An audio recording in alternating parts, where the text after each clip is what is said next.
5, 4, 3, 2, 1, 0.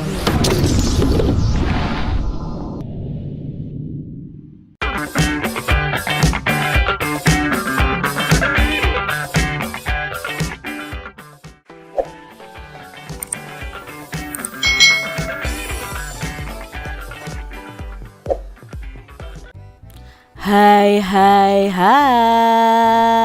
Selamat datang di channel YouTube Kak Citra. Apa kabar adik-adik semuanya? Kak Citra berharap kalian dalam keadaan yang baik, sehat, dan siap untuk belajar ya. Hari ini kita akan belajar bersama-sama untuk mata pelajaran tematik kelas 3. Kita belajar di tema 7, perkembangan teknologi, subtema 4, perkembangan teknologi transportasi, pembelajaran yang keempat. Mari adik-adik kita belajar dengan penuh semangat ya. Adik-adik, apakah kamu pernah naik kereta api seperti Udin atau naik perahu seperti Beni? Kereta adalah salah satu kendaraan darat yang digemari. Apakah kamu tahu jenis kendaraan darat lainnya? Ya, contoh dari kendaraan darat lainnya itu seperti mobil, sepeda motor, dan lain sebagainya adik-adik. Bagaimana dengan kendaraan air dan udara? Nah, mari kita pelajari bersama-sama lebih lanjut ya adik-adik ya.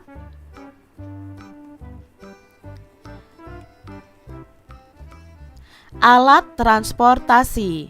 Kakek Udin bercerita tentang bermacam-macam alat transportasi. Kita membutuhkan alat transportasi itu untuk bepergian adik-adik. Alat transportasi dapat mempercepat perjalanan kita. Alat transportasi darat itu digunakan hampir oleh semua orang. Alat transportasi darat ada yang berjalan di jalan raya dan ada yang di atas rel, yaitu kereta api ya adik-adik ya. Di sini mobil dan motor adalah alat transportasi yang berjalan di jalan raya. Sedangkan kereta adalah alat transportasi yang berjalan di atas rel. Nah, kita menggunakan alat transportasi darat ini untuk jarak dekat dan jauh. Alat transportasi air itu digunakan oleh orang yang tinggal di dekat perairan.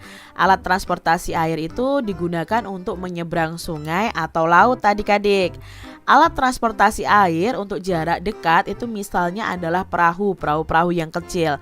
Tapi untuk jarak jauh itu biasanya menggunakan feri atau kapal adik-adik. Jadi ini ya jenis-jenis alat transportasi laut. Orang menggunakan alat transportasi udara untuk jarak yang sangat jauh. Alat transportasi udara adalah alat transportasi yang paling cepat adik-adik. Kita dapat tiba di tempat yang jauh dalam waktu singkat. Pesawat terbang adalah contoh alat transportasi udara. Misalnya dari Jawa ke Bali kalau naik mobil itu bisa 1 hari adik-adik ya. Tapi kalau naik pesawat hanya sekitar 1 jam atau sampai 2 jam paling lama adik-adik. Nah, di situ kita jadi tahu bahwa pesawat terbang itu adalah alat transportasi udara yang paling cepat dibandingkan transportasi darat dan air. Alat transportasi akan terus berkembang. Sebagian alat transportasi itu didatangkan dari negara lain adik-adik. Dan sebagian lagi itu hasil karya anak Indonesia. Jadi kalian semua anak-anak yang hebat harus rajin belajar dan berkarya untuk negara. Adik-adik, saat ini jenis alat transportasi itu sangat banyak. Ada berbagai jenis sepeda, mobil, kereta api, pesawat, dan perahu. Nah, jenis alat transportasi apa saja yang kamu ketahui adik-adik? Adakah jenis alat transportasi khas di tempat tinggal kalian? Nah adik-adik, contohnya nih jenis-jenis kendaraan yang ada di sekitar kita. Misalnya jenis kendaraan sepeda, ada sepeda santai, sepeda gunung, sepeda BMX, sekarang ada sepeda lipat, lalu ada sepeda balap.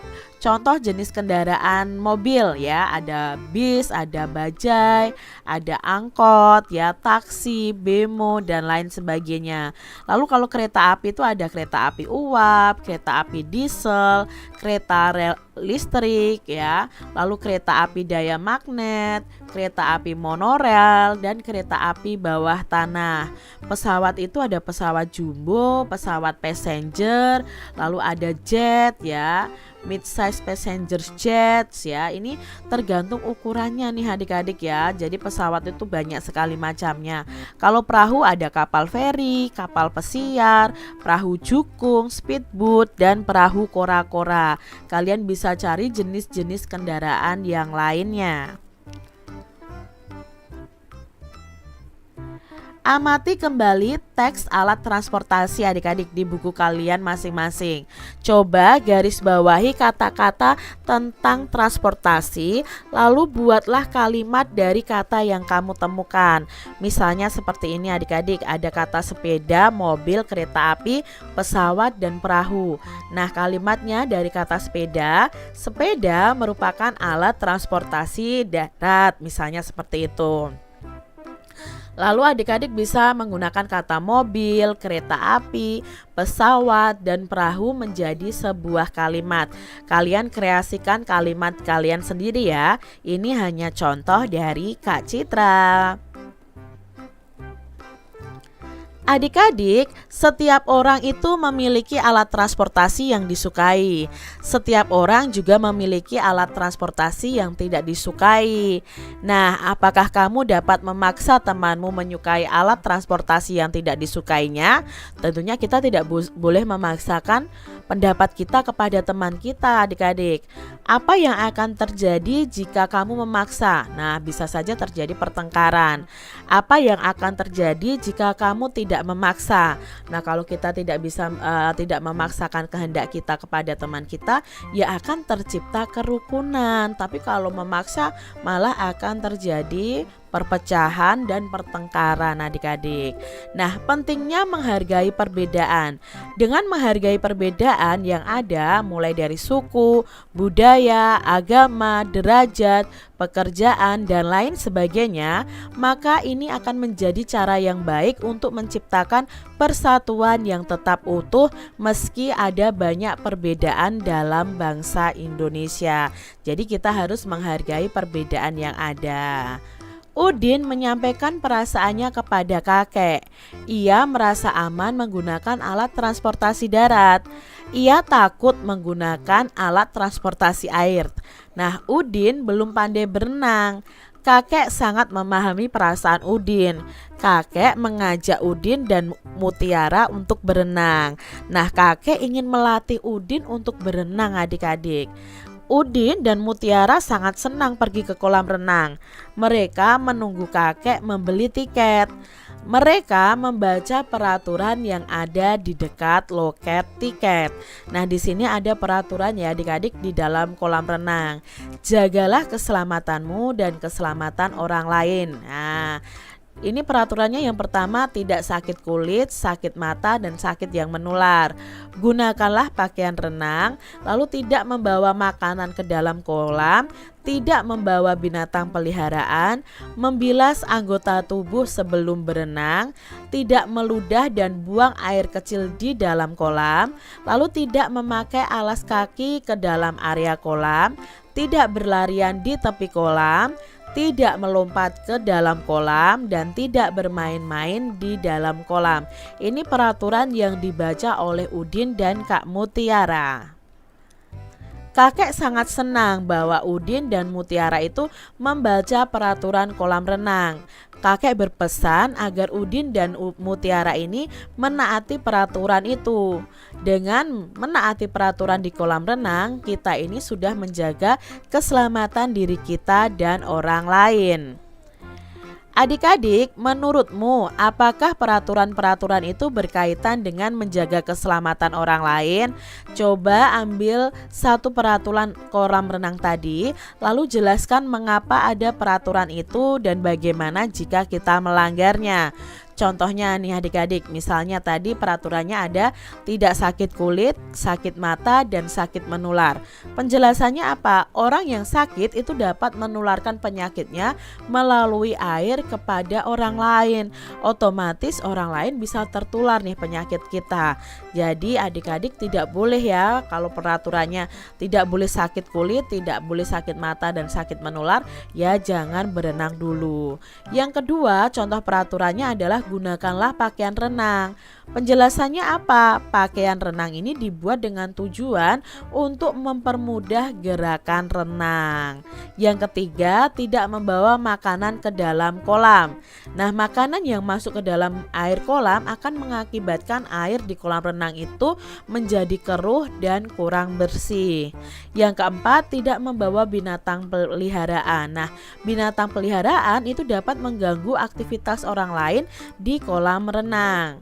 Yang kelima, membilas anggota tubuh sebelum berenang. Itu dapat digunakan untuk menyesuaikan suhu tubuh kita dengan suhu air kolam. Lalu berikutnya, tidak meludah dan buang air kecil di dalam kolam. Nah, otomatis adik-adik kalau kita membuang air kecil dan meludah di kolam renang itu dapat mengotori air kolamnya ya. Yang ketujuh, tidak memakai alas kaki ke dalam area kolam. Nah, alas kaki itu hanya digunakan di luar kolam saja. Kalau dipakai di dalam kolam, bisa saja nanti kolamnya juga jadi kotor. Tidak berlarian di tepi kolam. Nah, berlarian di tepi kolam itu sangat berbahaya karena bisa tercebur ke dalam kolam. Nah, tidak melompat ke dalam kolam. Nah, melompat ke dalam kolam dapat membahayakan keselamatan diri sendiri dan orang lain. Lalu yang ke-10 ada peraturan tidak bermain-main di dalam kolam. Kegiatan berenang itu harus dilakukan dengan serius karena berbahaya jika dilakukan sambil bermain-main. Adik-adik, Udin, Mutiara, dan kakek itu bersiap-siap untuk berenang. Mereka sudah mengenakan pakaian renang. Mereka melakukan pemanasan sebelum berenang. Mereka berjalan mengelilingi kolam. Mereka tidak mengenakan alas kaki. Mereka tidak membawa makanan. Sebelum masuk kolam, mereka membilas anggota tubuh mereka. Mereka masuk kolam secara perlahan. Udin, Mutiara, dan kakek menaati peraturan di kolam renang. Apakah kamu seperti mereka adik-adik? Coba ceritakanlah apa yang akan kamu lakukan untuk menjaga keselamatan orang lain saat berenang.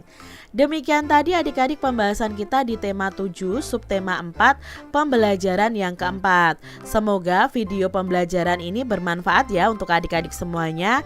Dan sampai jumpa lagi di video pembelajaran Kak Citra selanjutnya. Tuhan memberkati. Jangan lupa tekan tombol subscribe, lalu tekan loncengnya, tekan juga tombol like, lalu share ke media sosial kalian. Jangan lupa untuk ikuti media sosial Kak Citra. Terima kasih.